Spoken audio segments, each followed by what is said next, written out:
Hello, everyone, and welcome to another episode of She Leads to Ivy League series. I'm your host, Jasmine, and in this series, we sit down with remarkable young women from Ivy League universities to hear their stories behind their success, explore their leadership journeys, and learn from the experiences that have shaped who they are today. I'm thrilled to introduce today's guest, Olivia Trader. Hi, Olivia. I'm so happy to have you today. So Olivia is an Hi. incoming sophomore. Olivia is an incoming sophomore at Harvard College, where she's studying sociology with a secondary in theater, dance, and media. She hopes to pursue a career in marketing, combining her passion for understanding people with creativity and storytelling. Before Harvard, Olivia spent 12 years as a Girl Scout, an experience that has laid the foundation for many of the leadership skills she carries today. Since arriving at Harvard, she has become involved in a variety of organizations, including serving as a student directory on Harvard COOP Board of Directors, Director of Business for both Harvard Model United Nations and Harvard National Model United Nations, TikTok manager and photographer for Harvard undergraduate Women in Business, and external marketing manager for Harvard undergraduate fashion organization, among many others. That was a mouthful. Olivia, thank you so much for joining us. It's wonderful to have you in this podcast. So, Thank you. It's great to be here. yeah. So, before we dive into your achievements and leadership experiences, I would love for you to, for the listeners, to get to know the person behind the resume. So, if someone met you for the first time, what would you introduce yourself? How would you introduce yourself to them? Honestly, I would say, I've got a lot of practice from this going into Mm. my freshman year of college. Yeah. Orientation week is all about getting to know people, meeting people. So I always try and Yeah. greet people with a smile on my face. That was like my main thing Yeah. during Harvard orientation. And when meeting new people, I always just say, like, hi, I'm Olivia. I'm from Florida. And I always like try and like ask questions about the other person as well. But I guess like one thing like that really describes me is I'm just a very like bubbly person. I have a very bubbly Yeah. personality. I think that's something that has gotten me through life, just brought me a lot of success, because kindness goes Yeah. a long way. Just And keep I smiling. guess like yes, yes, exactly. Yeah. Always have a smile on your face is my Yeah. number one rule. Oh. And I think that that has really helped me, become very personable, have a lot of Yeah. friends. It's really helped. So I would say that. And then I guess like fun fact I would always like say is I love dogs. I'm a huge dog person. I absolutely love animals. I loved like volunteering at my animal shelter back in high school. I just love dogs. I have two of my own at home right now. Oh, So happy to okay. be home and be with them. So, yeah. What kind of dogs do you have? I have one Chihuahua and one Pomeranian. Oh, Chihuahua. Okay. That's nice. Yeah. Small ones. Okay, so like let's follow up with that. So how is Florida? How do you describe I would Florida as? say honestly, like it was a great state to grow up in. I think that Mm. a lot of kids would love to be able to go to the beach when they're little, have that Mm. childhood. I will also say on the other side of that though, it was so nice to get out of Florida. And I mean that in a nice way. I really did want to get out of Florida, kind of Yeah. expand beyond my boundaries. I'm a very adventurous person. I'm very curious Oh. and I would love to see the world. I love Yeah. traveling. I love all that. So, being able to get out of Florida for college was definitely a priority for me as I went throughout the college application process. I did apply in state to Florida schools as well, especially because we have such a great Bright Futures program Mm. for scholarships. But Yeah. at the same time, there was always that ambitious part of me that wanted to leave the state, try somewhere else. To see So the now world, I'm very basically. happy. Yeah, yeah. But I'm very happy living in Massachusetts. Besides the cold I could do without. But But like, is this not like summer there? So is it still cold? Or yeah. Well, it's summer there, so it's beautiful right now during the mm, summer, but of course, as college students, we miss the yeah. best part, which is the summer Oh, season. So oh, back here in I could Florida, it's like, imagine. Yeah, Yeah. it's over 100 degrees every day in Florida now. It's crazy. Like, I cannot do with Wow. the humidity, so I've got both ends of the extremes for sure. Okay. That's so amazing. Okay, so you're studying sociology alongside theater, dance, and media, which is such an interesting combination. What inspired those choices, and how do you align with your dream of working in marketing? So, I guess for a bit of background, I was a theater kid in high school. Okay. I absolutely loved like performing on stage, that sort of thing. And I had been doing it since I think second grade. I did like Honk Junior the musical, and that's what got me started. And in elementary school, I loved it. I continued it through middle school, and I did voice training. I did all this. And then when I got to high school, I was kind of hit with a harsh reality because that's when talent actually comes into place where, you're auditioning for musicals, they're going to give the leads Yeah. to the best people rather than just fun elementary school musicals. So I found out that I'm actually a horrible singer. Like the worst singer you will ever be. I'm a Oh horrible my singer. gosh. So I have been so passionate about it for all these years, and Mm, I just really didn't want to leave it behind, even though, like, there's a lot of barriers obviously stopping me. I still really wanted to continue it because I truly do like just have such a love for performing arts. And, I figured out that I can focus more on the part that I am good at, which is being an yeah. actress and acting. So doing street plays and non-musicals was a great avenue for me to explore. And Yeah. I think that's something that I just really love doing. I always look for like casting agencies in whatever area I'm in, whether it is Florida or Boston, Massachusetts, wherever it is. I always look for casting opportunities. I love being an extra in like films. There's like a Oh. Hallmark Christmas movie I was an extra in that's like coming out this December. So I'm very Ooh. excited for that. Yeah. Yeah, and it's nothing big, and there's not much screen time. You're probably barely even in the scene, but I do it because I truly do love it so Love much. it. So that's me kind of exploring that theater, dance, and media part. And then Yeah. as far as the sociology goes, that is of course my main avenue to go into marketing, understanding people, just why people make the decisions they do. And it's Mm-hmm. such a fascinating topic for me. I've always been more of an English and writing person rather than the mathematics and science. And I loved like taking psychology in high school. So I Ooh. finally found that perfect intersection with sociology because I felt like I was really able to connect it to marketing and Mm. hopefully apply that for my career to understand why people make decisions they do. Why would they want to go see that Broadway show? Yeah. Why would they buy that product? That sort of thing. Yeah. So I think that Okay, that makes sociology so is much such, sense now. yeah. Because when I Yeah. first saw like the topic, the combination, I was like, oh wow, like what's going on here? But now you have explained Yeah. and given a background makes so much sense. Okay, so Yeah. when I was learning more about your journey, one thing that really stood out to me was the commitment to Girl Scouts. Spending 12 years in one organization is quite incredible, and I'm sure it taught you lessons for beyond earning badges. So, what lessons did you learn from being a Girl Scout, basically? I mean, the very first thing I'll say is Girl Scouts gave me my passion to go into Mm. marketing. That was Oh. honestly one of the most valuable skills I could have learned. I know that when you think Girl Scouts, some of your immediate association words may be camping or, Mm. cookies, badges, Yeah. whatever it may be. And I love Girl Scouts because it truly is so inclusive. If you like to camp, you go do that. Girl Scouts gives you the opportunity to do that. I'm not a camper. I don't like camping. But that's where Girl Scout cookies came in, and you didn't have to sell Girl Scout cookies, but that was Oh. the huge activity in Girl Scouts that I really enjoyed.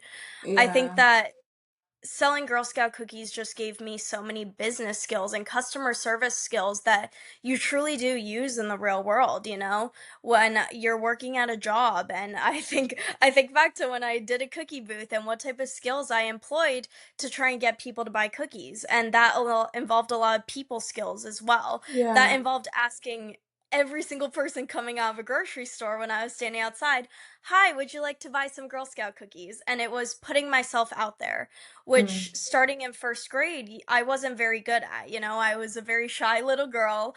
I was so, so scared to even like order at a restaurant. And Yeah. seeing how Girl Scouts helped me develop into the woman I am today just is so rewarding to see, you know? And I love that Girl Scouts as an organization empowers women to do so, just like she leads to, you know? These types of Yeah. organizations are working to lift girls up. And I think that is so incredibly important, especially when, you know, you don't always have those skills. You're not taught in school how to have Mm. confidence. You're not taught in school how to talk to people.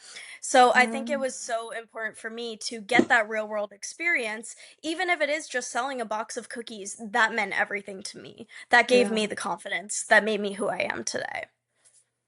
That's such an amazing backstory. Like, one would have never thought that you could learn so much from just being a Girl Scout. To be honest, I didn't just thought, okay, from the American movies, I just thought that, oh, being a Girl Scout was just selling cookies and just camping. Yeah.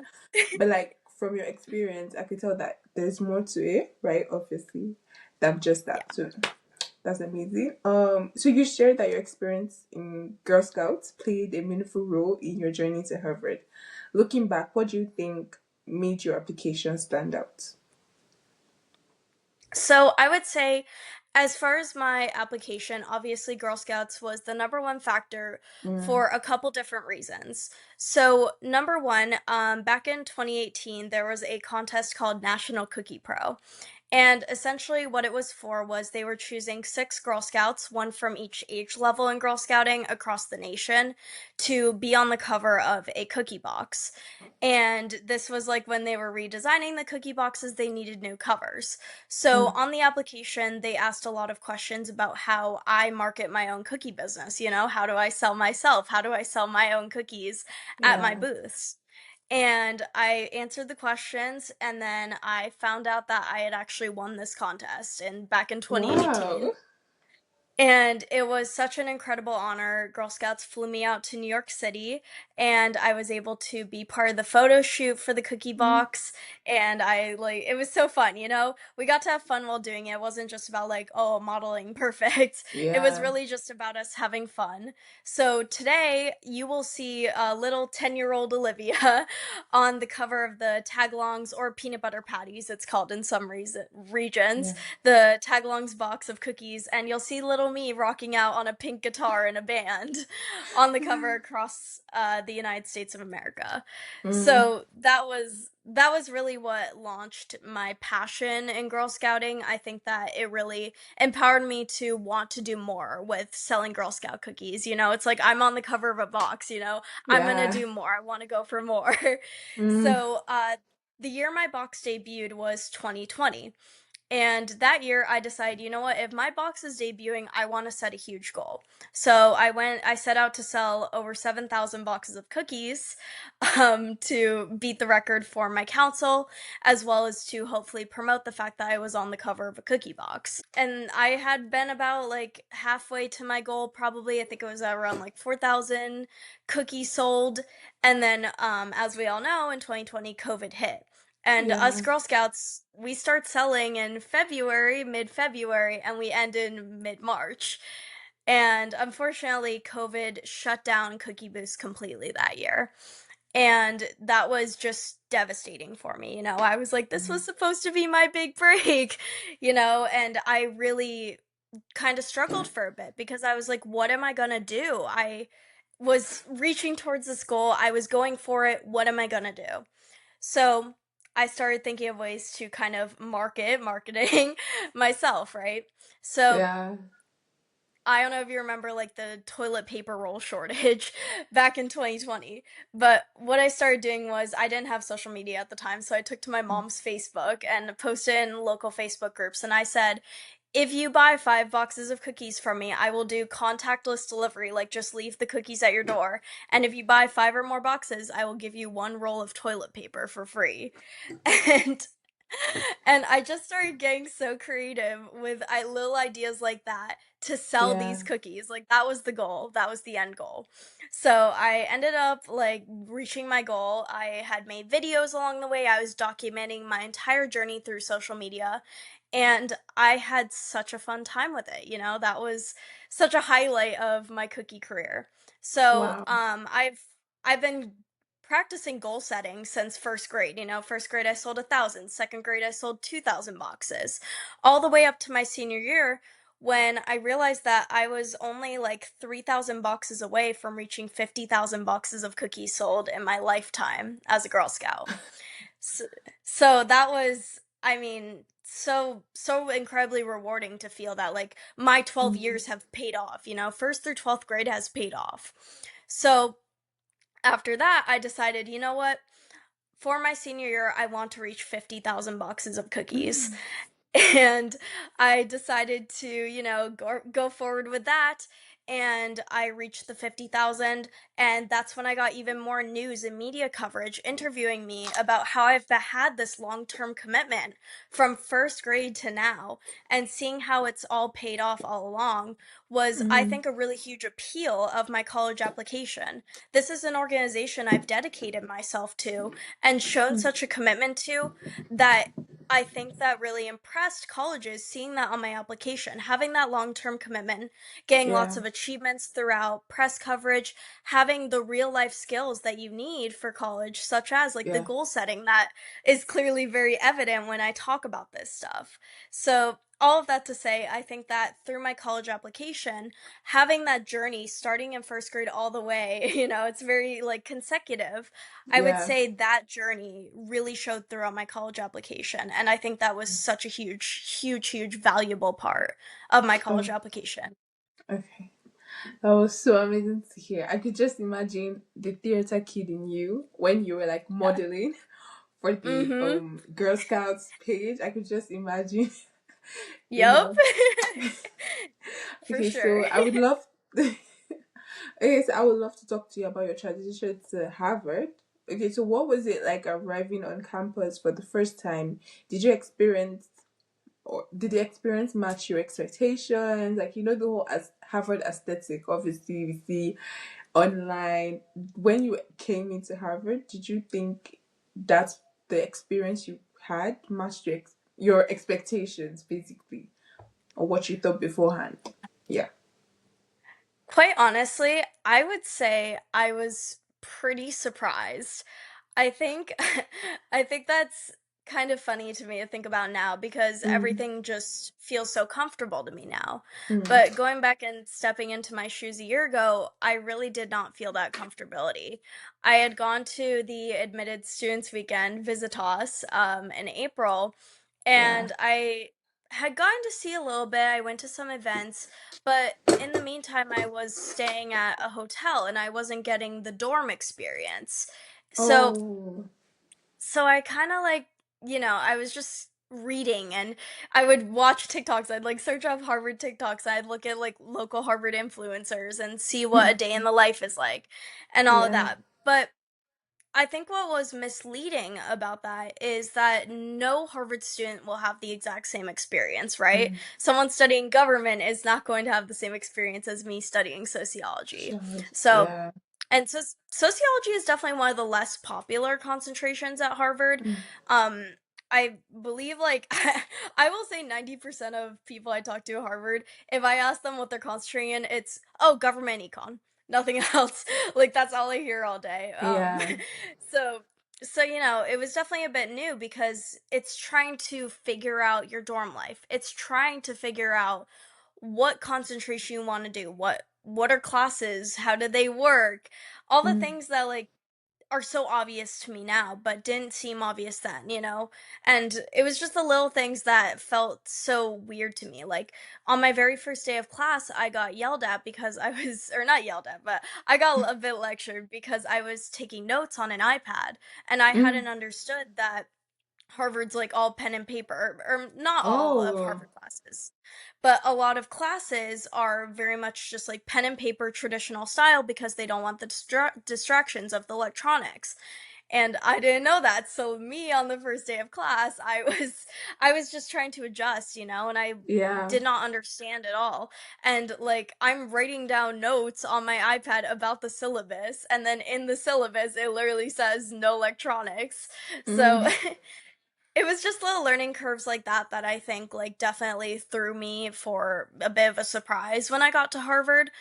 Yeah. But at the same time, I think that it really is something like kind of a rite of passage that you have to go through of figuring it out by yourself because that's really the only way to learn is by experience. I can't learn it from a TikTok video as much as I wanted Yeah, to. I can't learn it from watching all the admissions videos on the website.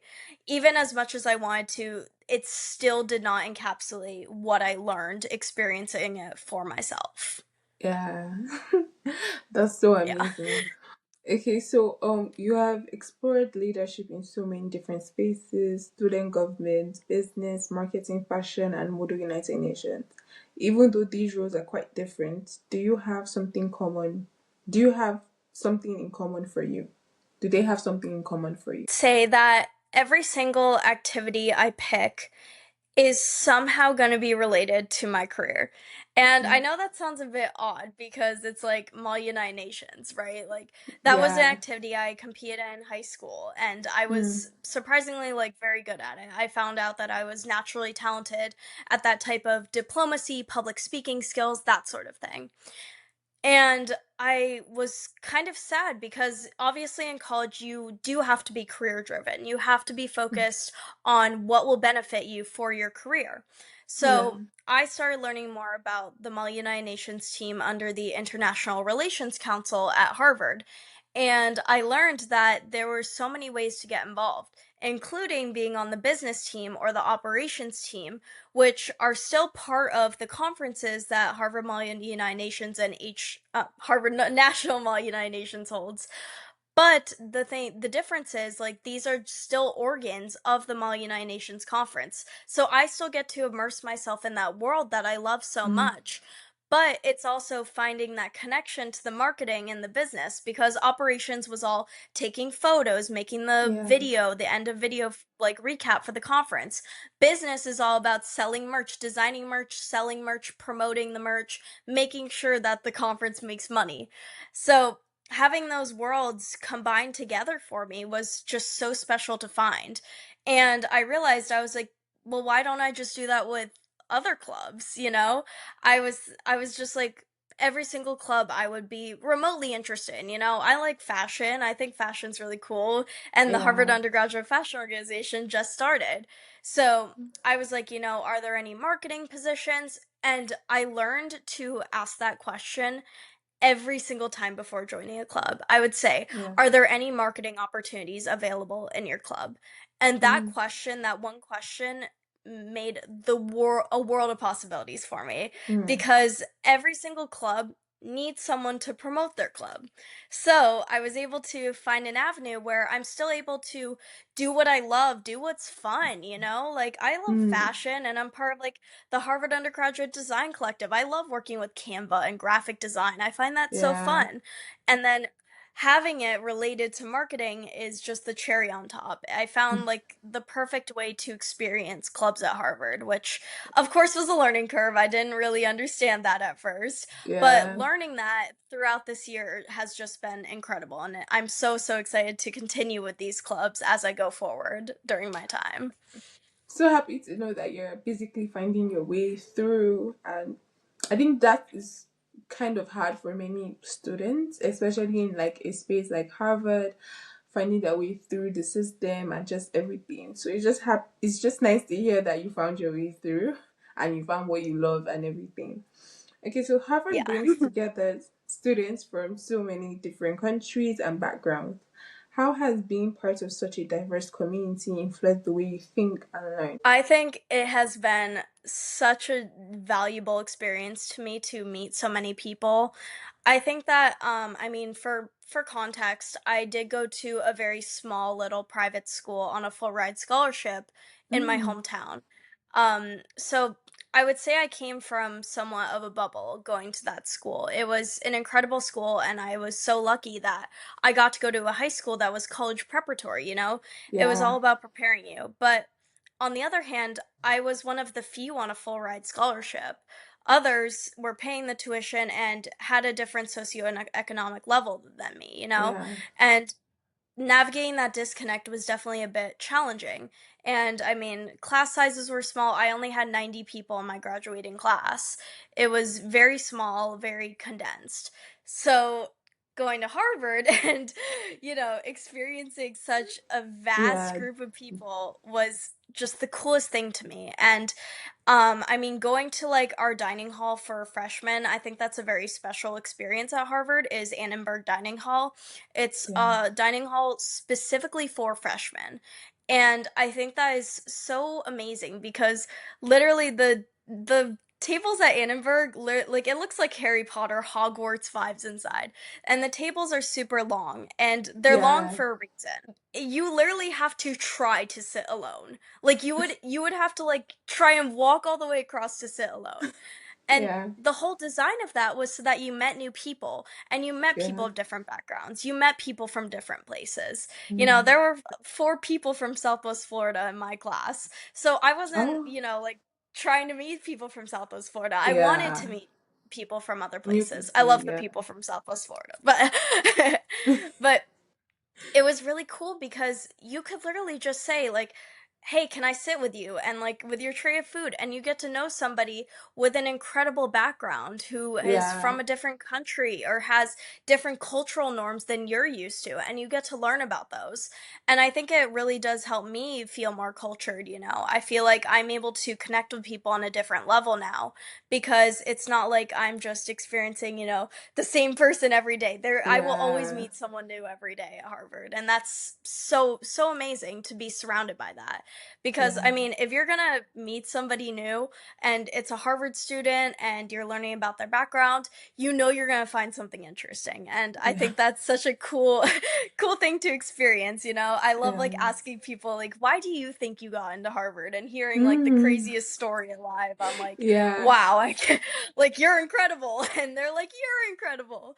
So it's just a really cool atmosphere to be in because I think that Yeah. everyone's very friendly, especially like your freshman year. You're trying to make new friends, so you Mm. want to learn about people, and just approaching that with curiosity, being in Annenberg, that sort of thing. I think it really fosters a great environment with the student Yeah. body.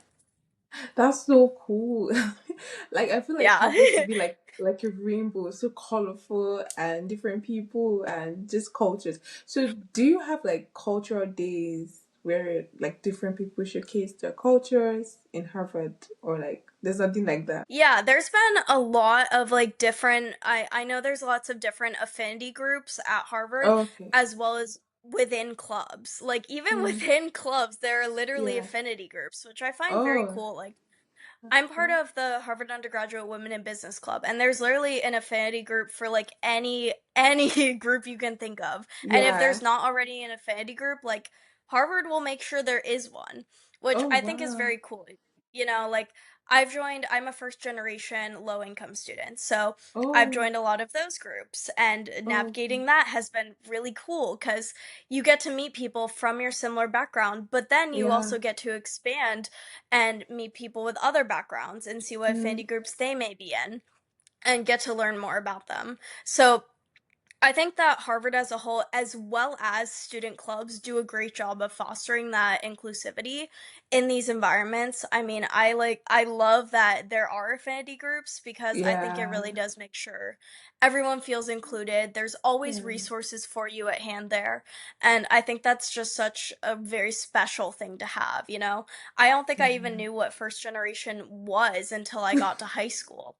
So I Yeah. think it was like I mean, I didn't really understand the concept of like, okay, you're the first person in your family to go to college. Like, what does Mm. that mean for you? But at Harvard, you understand, and you meet people who also understand what it's like. And I think Yeah. that's also very special because when you're trying to figure out college on your own and you don't really have anybody to talk to be like, hey, what was college like? You get to figure that out with the people who surround you in those affinity groups, which I think is really, really cool. Yeah. That's so cool to hear. Okay, Yeah. so as a TikTok manager and photographer for Harvard undergraduate women in business, you're helping tell stories through digital content. So, what have those experiences taught you about communication, creativity, and leadership? Say quite honestly, I think that one of the main things I've learned is managing a social media is fun, and you can get very creative with it, Yeah. but you also have to be very consistent. And I think that's one of the Mm, things that I don't think I really understood. Like, quite honestly, from high school, I ran social media accounts in high school, but you weren't really on a schedule, you know? It was just like whenever you want to post, feel free to. So it was a lot more laid back. But when you're working with a more professional student organization at Harvard, you are representing a huge organization, especially one like Harvard Women in Business that has been around for so long. It's a very established organization, which means it needs to be represented well.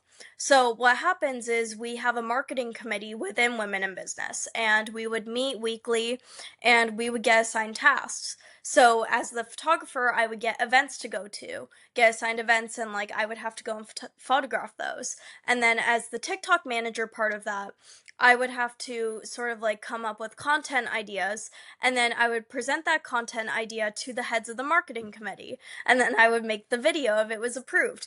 And then yeah, once I made the video, it had to be approved by the overall Harvard Women in Business presidents. yeah. And it was a whole process that I don't think I really put much thought into before coming into this role. I think Mm, that it was such a valuable learning experience, understanding what it takes to actually run a professional social media, because I can have fun with my own personal TikTok all I want. yeah, I can post like 3 times a day or I can post once a month and it doesn't really matter. yeah. But when you're representing a student organization, there is so much that goes into it to ensure Mm, that there's consistency and like coherence across mm, the student organization, across social media platforms, across the website, the LinkedIn. And being on the marketing committee for this club, I think really taught me the valuable experience of working with a professional organization to ensure that the organization is accurately represented. So, yeah. it was definitely a lot of responsibility to take on, and I think like if I continue to be the TikTok manager, I Mm, think that I really want to stay on an even more consistent posting schedule. I would yeah. love to get more members involved, and I just want to do more with it, you know? Yeah. And I'm very excited about that because I think there's always opportunities. If I'm photographing an event, you know what? I can take a piece of content on my phone for video for Mm, TikTok. And I yeah. think that's just the coolest thing because it's like my mind is always running and in that creative zone of marketing that I love, love, love being in. So Yeah. it's been such a fun experience so far, and I cannot wait to continue it next year. So amazing to hear. I think consistency is something that like we usually overlook. We don't really know Yeah. how much it's needed in things. Yeah. Okay, so Yeah. we have talked about leadership. We have talked about leadership, university life. So now let's lighten things up with a quick rapid fire round. So just answer Ooh, with the first thing that comes to your mind. Okay, so coffee or tea? coffee. Okay. Okay, coffee or matcha? Coffee. Okay. Okay, so you are not a matcha girl. No, I wish I was. I so wish I was. Okay. Okay, so favorite place on Harvard's campus. Ooh, oh my gosh. I would have to say probably for freshman year was Cabot Library for sure. That's Okay. like our freshman library, but Okay. Okay, so one word that describes Harvard student. ooh, motivated. Okay. Favorite app on your phone. Oh my gosh, Instagram. Okay. Dream company to work for. I would love to work for Netflix, marketing for Oh, okay. Netflix. I would say, I mean, I have many. I would say most recently I've been very, very obsessed with Kamala Harris. I love her. Okay. Okay. Morning person or night What was that? morning person or night owl. Oh, night out for sure. Yeah. Okay. Okay, so you read at night. You prefer reading at night or I'd say, yeah, I prefer reading at night. I feel a lot more uh, productive at nighttime for sure. okay. Um, one misconception people have about Harvard students. Say quite honestly, like the whole idea that Harvard students are not able to be like talked to, like Mm, I don't understand that whole conception about like, oh, Harvard students like they're busy, you can't talk to them. Like yeah. they're like, you know what? If I'm busy, I'll just say I'm busy, but like usually I'm an open book. You can talk to me. Yeah. Okay, so and one last fun question. What's been your funniest or most memorable college moments so far? So your funniest and most memorable college moments so far. I'd say probably like most fun and memorable so far has been within the Harvard Mall United Nations circuit, there's many international conferences, and Mm. most recently I got chosen to be a director, so direct one of the committees at Harvard Mall United Nations Canada. So Ooh, I that's was nice. yeah, it was so fun. We do a pre-conference trip where we went to the Dominican Republic, so we were able to have Ooh. fun, relax on the Yeah. beach, all that, and it's with your friends. It's with your friends, and it's all Ooh. free. It was That's so so cool. fun. So we went to the Dominican Republic first, and then we went to HMUN Canada to direct, and it was just such an incredible experience. And the whole time I was like, I can't believe I'm here. I can't believe I got chosen. I can't believe I'm doing all this for free. I, I cannot believe I'm being afforded these opportunities right now. And I don't think I've even fully processed till I got back from the trip. So that was Yeah. definitely probably my most memorable so far. That was back in May, and I'm sure I'll have many more memorable moments in the coming year as well. Yeah. Hope so for you too. Thank you. Okay, so just a little reflection. So every journey comes with a valuable lesson. If you had the opportunity to sit down with your younger self before high school or before applying to college, what's one piece of advice you would share? Oh, I think I would say, and I mean, I'm gonna be a little brutal here. I Mm, would say stop trying to hide yourself. mm, Just stop being so afraid. Stop being so, like, I guess, worried and anxious about what others think of you. And I yeah, mean, I think the reason I say that is because in high school, coming into a private school where you're a scholarship kid is not yeah, the most comfortable as it is. And obviously, I used to, like, especially in middle school, I always loved to brag that I was on a cookie box, I was I was very proud of it. So, I used to just always talk about it, and I think I overdid it a bit much, quite honestly. mm, I would talk about it way too much. But mm, at the same time, I started getting a reputation that I didn't love because it started being looked at as negative. Because people would be like, oh, she's the Girl Scout cookie girl. And that would be with a negative connotation rather than a yeah, positive one.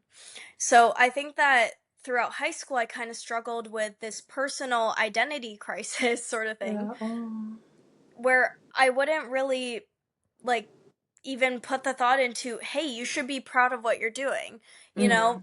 And I was confident at first, then I was way too shy and I didn't want to like put myself out there again because I yeah, was too overconfident and then I just immediately backed off. And I think it was just so sad because I hid a part of myself that literally probably played a huge part in getting me into Harvard and getting me to where I am today. yeah, And I would go to school and like I would always make sure my teachers bought Girl Scout cookies from me. But school would start at 8, so I would go in at like 7 a.m. to make sure none of my other peers saw me delivering Girl Scout cookies. yeah, And I really regret that. I think that yeah, was so sad that I let what others think of me influence how I acted and yeah, how I talked about something that I am so proud of, something that shaped me to be who I am today. yeah, The fact that I hid that part of myself for a couple of years in high school just really makes me sad to see? So I think that obviously it was a journey I had to go on because obviously I'm very proud of it today. yeah. I freely talk about it very proudly, as you've It got seen. you to Harvard though, so like, Yeah, exactly. I think I've learned that I should be proud of it. I should be embracing it.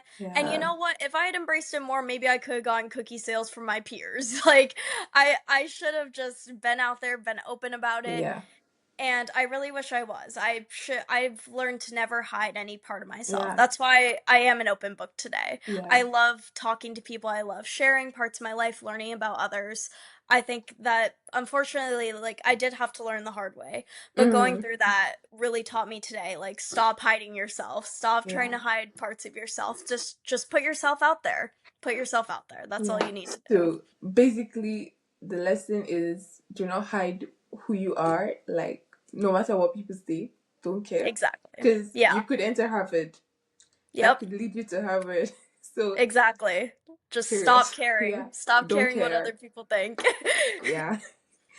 Okay, so to wrap up our conversation, many of our listeners are young women who dream of attending universities like Harvard, stepping into leadership, or pursuing ambitious goals. What's one message of encouragement you would like to leave with them? I would say, quite honestly, like, never ever let anybody tell you what you are supposed to think. If you think Mm, something, if you think you can go for it, you do it. yeah, And I mean, you know what? If people are gonna pass judgment on you, they're gonna pass judgment on you. You move on with your yeah, life. You live in the present. Enjoy every single moment of high school as well. You know, yeah. you don't get another 4 years of high school. So enjoy every single bit of it. Put yourself out there and just keep Yes. going. Don't let others affect you. That is for you, especially on you will never get that time back. I think that is something I think we as women we always forget. Yeah, We will later like live in regret. So if you're there now, just enjoy the moment. Just leave. exactly. Just leave. Just Literally. live. Live Yeah. live out your high school years. Enjoy them. Like, they're so fun. Just Go enjoy. for that event. Go for Yeah. it. Exactly, exactly. Okay, so Olivia, thank you so much for taking your time to share your journey with us today, sharing how you have grown from your years of in Girl Scouts to becoming a student leader at Harvard has been incredibly is inspiring. Your story reminds us that leadership isn't about having all the answers. It's about staying curious, embracing opportunities, and letting your light shine even no matter what other people have something if other people have something to say about it, continuing to Exactly. grow through every experience. We truly appreciate you for joining us, and we are excited to see all the amazing things you accomplish in your future, like being a marketer in Netflix. We hope for you. Hopefully. And and to everyone listening, thank you for tuning in into another episode of She Leads to Ivy League series. We hope today's conversation inspired you to dream bigger, lead boldly, and believe in impact you can make. Don't forget to subscribe, leave a review, and share this episode with someone who could use the little inspiration. Until next time, thank you and keep leading with purpose. Bye. Thank you.